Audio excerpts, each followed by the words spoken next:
On National Trans Awareness Day, trans and non-binary students share how the USC community can better support them.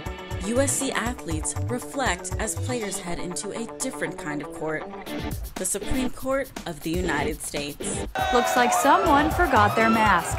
Find out why Bruins took to the streets last night. Annenberg TV News starts now. Live from USC, you're watching Annenberg TV News.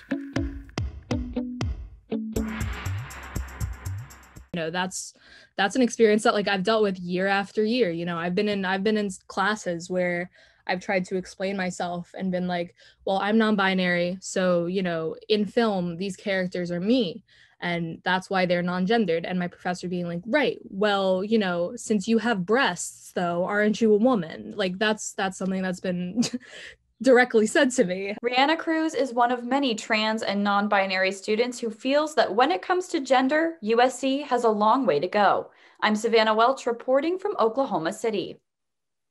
And I'm Annalise Tuskin reporting from Los Angeles. On National Transgender Awareness Day, trans and non-binary students reflect on the challenges they faced at USC. For me, I had to judge, engage, I'm going to put myself out here for the first semester or so to try and establish as best I can my identity and how I want to be referred to so that I'm comfortable, but I do know there's risk to myself, and you know, if I wasn't as confident at the time, sort of middle of college, I definitely got less confident. I would just kind of let pronouns and things slide because I just didn't have the energy for it. In the classroom and in USC medical care, I feel like there's a distinct lack of knowledge as to how to appropriately interact with trans people, which I think is so ridiculous. Even when we're on Zoom and I have my pronouns and my display name, I'm still getting misgendered by my professors. Professors refuse to use my pronouns. At Engelman, I have to explain to them what what being trans is and you know, kind of articulate to them what that means for me. Sensitivity training at the bare minimum should be necessary. And I think that there should be more importance put on how trans people are hurt at this university. I'm on scholarship, so I technically qualified for the honors housing freshman year, but they didn't offer gender neutral housing. So I didn't go to it, and it kind of felt like I missed out a little bit on an opportunity. President Biden was the first president in history to recognize Transgender Day of Visibility. He outlined the great strides of trans progress, but acknowledged there is still a lot of work to be done. Activist Charlotte Clymer shared tips on Twitter for being an ally to the trans community. Clymer suggests adding your pronouns to your email signature and social media bios, calling your senator and telling them to support the Equality Act, and posting your support with the hashtag TDOV. Some organizations to donate to include the Transgender Law Center, the Black Trans Advocacy Coalition, and the Trans Lifeline. The U.S. Supreme Court is hearing a case in which former athletes are suing the NCAA for violating antitrust laws. Reporter Gabby Sorrentino introduces us to a former student athlete who believes that athletes should be paid. The NCAA raked in over $800 million from the March Madness tournament back in 2019. Student athletes are not given a dime, even though they are the main attraction. I was on a very rigorous academic track, all while trying to juggle the requirements that a Division I program has for you as a student athlete. So it was a lot. It was not a lot of sleep, a lot of traveling, a lot of things that amateur, athletes really probably shouldn't be doing. Talia Caldwell played on UC Berkeley's women's basketball team from 2009 to 2013. In 2013, she helped the Bears to their first Final Four. For the first time in almost 4 decades, the Supreme Court is hearing a case involving the NCAA. This morning, opening arguments in the Alston v. NCAA case began. Former athletes are suing the NCAA, arguing that rules restricting education-related compensation violate antitrust law. I think athletes have been ripped off for decades, especially college and university athletes. Daniel Durbin is the director of USC Annenberg's Institute of Sports Media and Society. Fundamentally, in the real world, yeah, this is an overriding body falsely keeping down the salaries of people who work within these multi-billion-dollar organizations. They're falsely keeping down the costs, and they're colluding to do it. That smacks up, down, and sideways of antitrust. The High Court is hearing arguments days before Final Four games begin. Throughout the tournament, hashtag #NCAA property has been trending on Twitter. Some players are even wearing clothes with the hashtag. I'm really proud of these student athletes for speaking out because it's hypocritical, and the leadership of NCAA has been nothing less than incompetent. Some are worried the case will create a gray area in the distinction between amateur and professional athletes.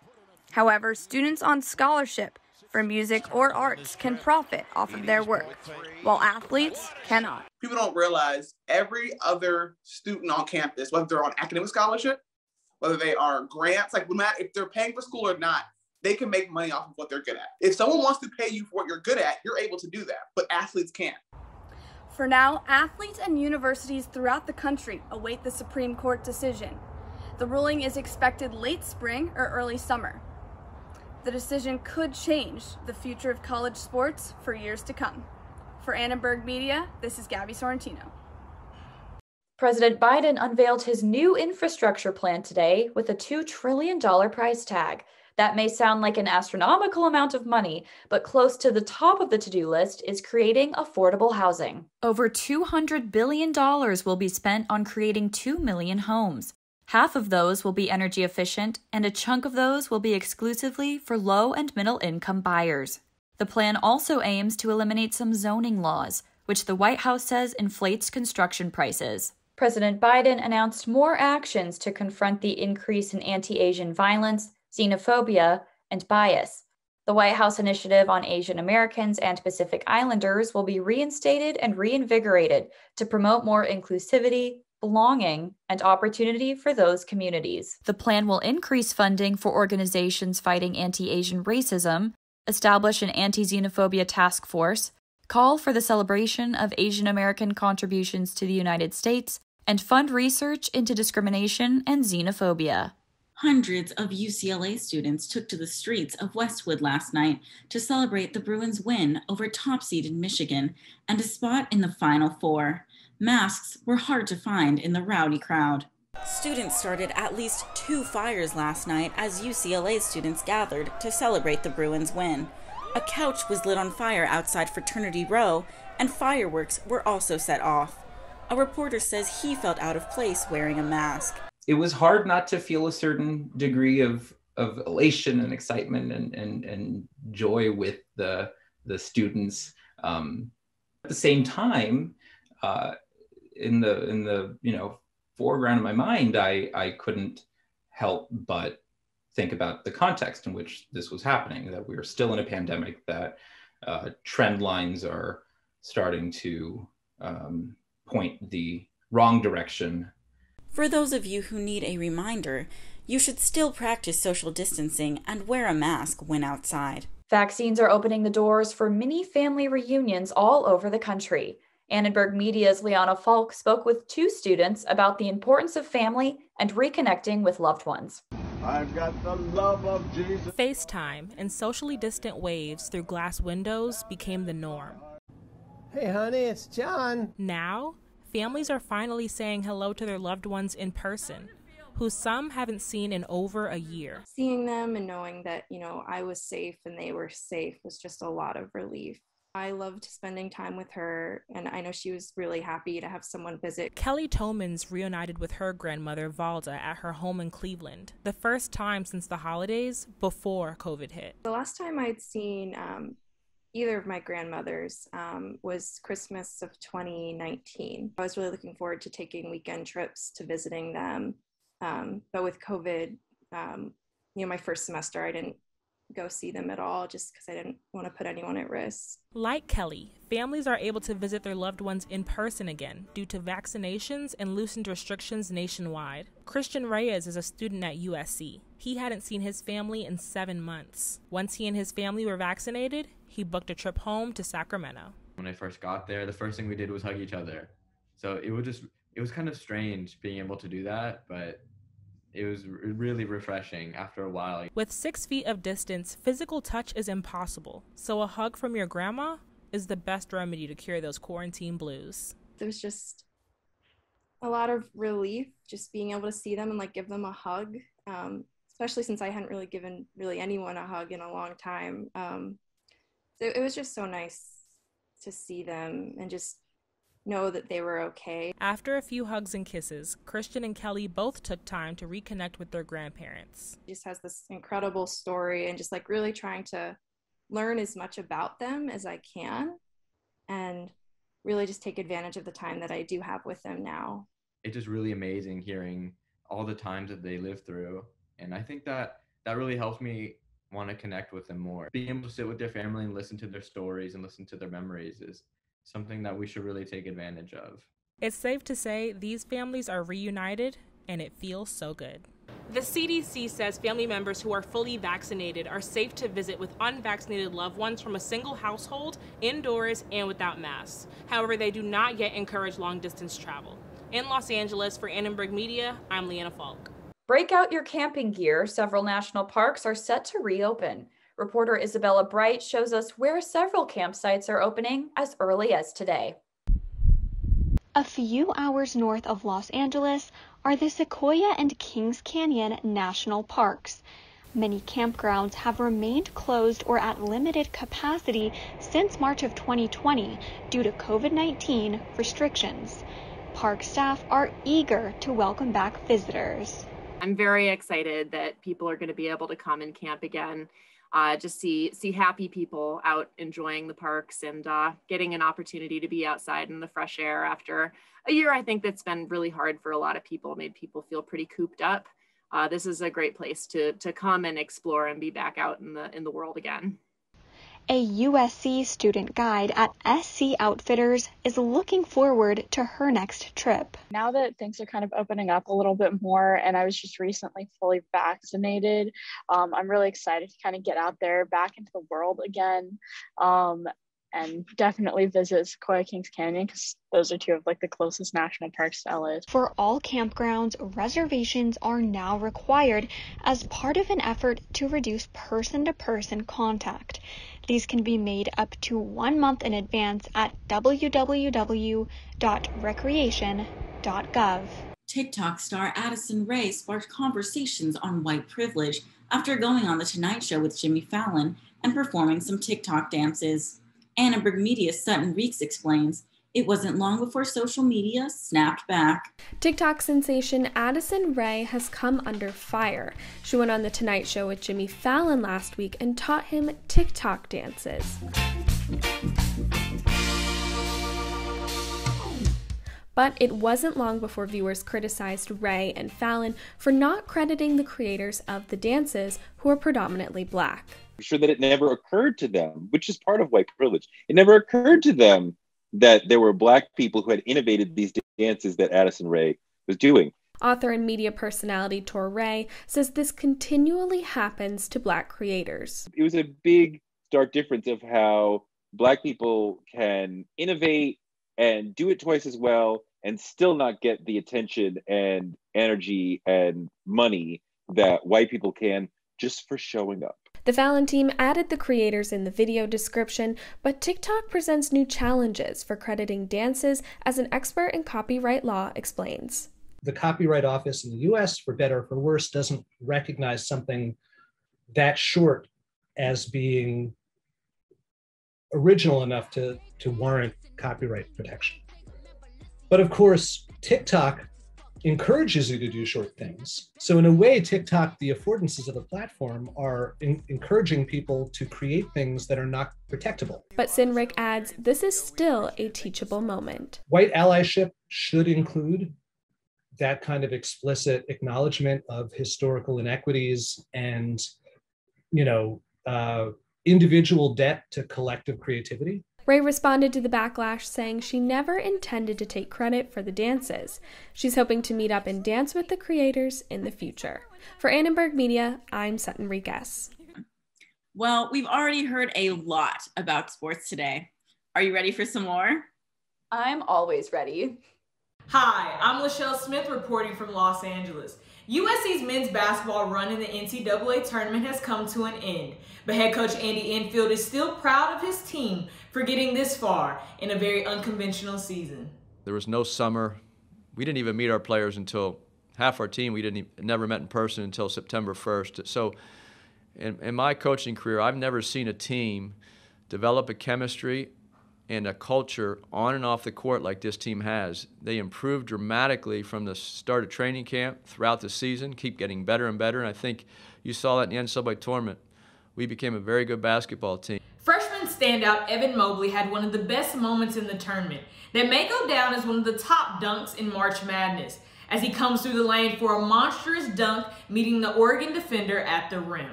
Transfer guard Taj Edey has proven his shooting skills throughout the season, but took it up a notch against Oregon, going 7 for 11 from the perimeter and recording 20 points in the Trojans' last victory. Redshirt senior Isaiah White led all Trojans in scoring against Oregon with a career-high 22 points. White could not be stopped from the three-point line, having another career high for 4 three-pointers to help the Trojans advance to the Elite Eight. And I'm joined by my co-anchor, Sydney Rocket. Sydney, we know USC lost. We're going to not talk about it. We're going to get over it. But UCLA did win against Michigan. Give me your feelings about that. You know, Lachelle, I am glad there's still a Pac-12 team in the tournament, but obviously I wish it was USC and not UCLA. And it was kind of hurtful to see them celebrating in the streets last night while we're over here soaking up the USC loss. Yeah, that's how I felt. Like, I know you said earlier to me, like off camera, how they were burning mattresses. And I thought that was crazy. Still disappointed because in my bracket, I had Michigan going, you know, to meet Gonzaga. And the fact that they kind of couldn't do the job off of one play really hurt me. Still trying to get over it. Maybe we will get over it. Maybe we won't. I don't know. I'm not going to say I'm rooting for them, but I know we both said Pac-12, why not root for them? But it's just always hard rooting for the other team. Exactly. And the fact that they're just, I don't like it. I just don't like it. USC should have been in that spot. We are going to stand by that point. But Sydney has more about future NBA draft pick Evan Mobley.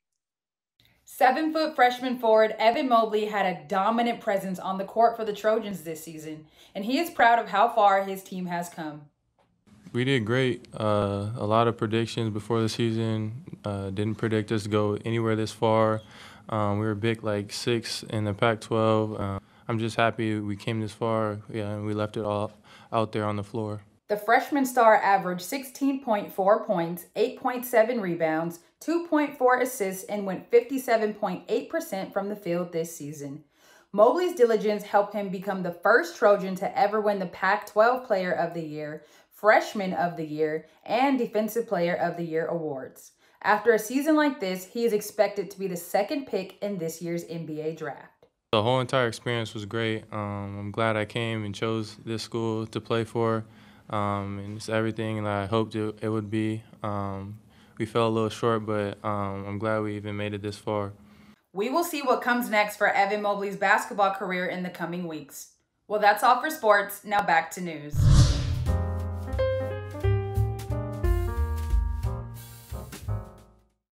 Welcome to our first edition of our brand new segment, Wine Wednesday. We'll be bridging generational gaps through pop culture discussions.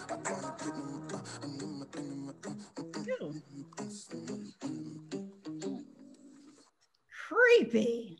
All I can say is bring back Old Time Road. When MTV started, this is nothing like what videos were when they started in the 80s. So I can't say I'd want to play it again. I spent a fair amount of time on social media. I saw a lot of use of the word Satan. This has to be a source for some of that chatter. Isn't it a pair of shoes? There are shoes that have blood in them and I don't know what else. I didn't notice. I was distracted by other I know. That could be their defense in court when the lawsuit happens. I heard about the outrage before I saw the work of art, which is so typical today of social media. Your opinion is sort of skewed before you see it. For so many queer people that feel like they can't be religious, I think that's trying to like reclaim the space that is projected onto them. Do any of you know what White Boy Summer is?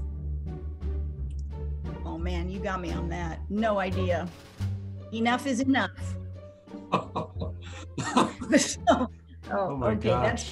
that's pretty bad. Didn't one of Tom Hanks's sons get in trouble for using that phrase?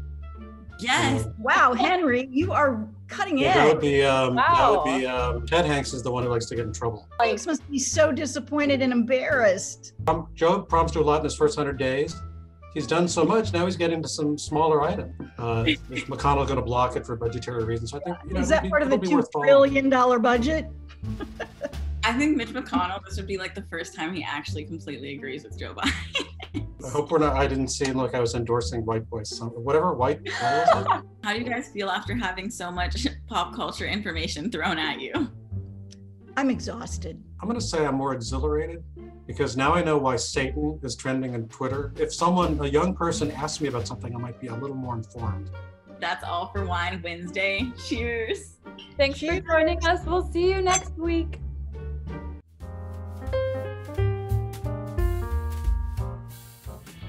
Before I forget, don't forget to RSVP for in-person commencement by tomorrow. Oh, yeah, that's right. Well, I'm pretty tipsy, so I think we should wrap this up.